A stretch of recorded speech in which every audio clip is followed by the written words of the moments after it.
అందరికీ నమస్కారం. వైసీపీ అధినేత జగన్మోహన్ రెడ్డి పైన విరుచుకుపడ్డ హీరో. అసలు ఏం జరిగింది? వాళ్ళిద్దరి మధ్య ఉన్న పోరు ఏంటి అన్న పూర్తి వివరాలైతే తెలుసుకునే ముందు వీడియోనైతే పూర్తిగా చూడండి. అలాగే సబ్స్క్రైబ్ చేసుకోవడం మర్చిపోకండి. చాలా మంది వీడియోని చూస్తున్నారు గానీ సబ్స్క్రైబ్ చేసుకోవడం మర్చిపోతున్నారు. దయచేసి సబ్స్క్రైబ్ చేసుకొని ఒక లైక్ అయితే ఇస్తారని కోరుకుంటున్నాను. అయితే టాలీవుడ్ నటుడు శివాజీ గారు ఈ మధ్య కాలంలోని అనుకోని వివాదాల్లో అయితే చిక్కుకుంటున్నారు ఆయన.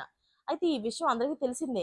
మొన్న ఈ మధ్యనే మహిళల వస్త్రధారణ పైన ఆయన చేసిన వ్యాఖ్యలు ఎంత పెద్ద దుమారం లేపాయో ప్రత్యేకంగా చెప్పనవసరం లేదు. అయితే ఆ వివాదాన్ని ఇంకా మర్చిపోకముందే ఇప్పుడు మరోసారి మరో వివాదంలో చిక్కుకున్నట్లు తెలుస్తుంది. ఆయన ప్రస్తుతం నటించిన చిత్రం 'సాంప్రదాయిని సుప్పిని శుద్ధపూసని' ఇటీవలే రిలీజ్ అయింది కూడా. అయితే అనుకున్న ఫలితాలైతే రాలేకపోయాయి.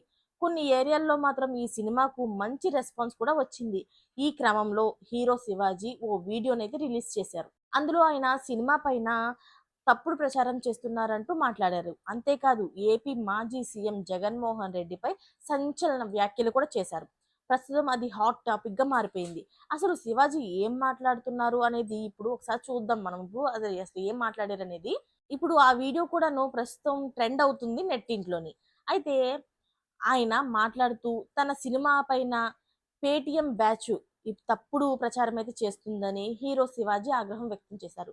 అలాగే సినిమా ఫ్లాప్ అయిందని మిక్స్డ్ టాక్ అంటూ కూడాను సినిమా అంటే సోషల్ మీడియాలోని ప్రచారం చేయడం అనేది చాలా తప్పు విషయం అంటూ ఆయన మండిపడిపోయారు. ఇదంతా తన పైన పేటీఎం బ్యాచ్‌కు కుట్ర ఉంది అని చెప్పేసి అన్న శివాజీ గారైతే మాట్లాడుతున్నారు. తన సినిమా వారం రోజులకైనా సరే జనాల్లోకి ఎక్కుతుందని హీరో శివాజీ అయితే ఆ వీడియోలో తెలిపారు. నన్ను ఎవరు ఏం పీకలేరు. సినిమా ఖచ్చితంగా కొద్ది రోజులకైనా సరే మంచి టాక్‌ని అందుకుంటుంది అని ధీమా వ్యక్తం చేశారు. ఇదంతా కూడాను మాజీ సీఎం గారు జగన్మోహన్ రెడ్డి గారి బ్యాచ్ పేటీఎం బ్యాచ్ ఏదైతే ఉందో వాళ్ళే చేస్తున్నారంటూ ఆయనైతే తీవ్రంగా మండిపడిపోయారు. మరి మీకేమనిపిస్తుంది అనేది కామెంట్ రూపంలో తెలియజేసేయండి. Thanks for watching friends.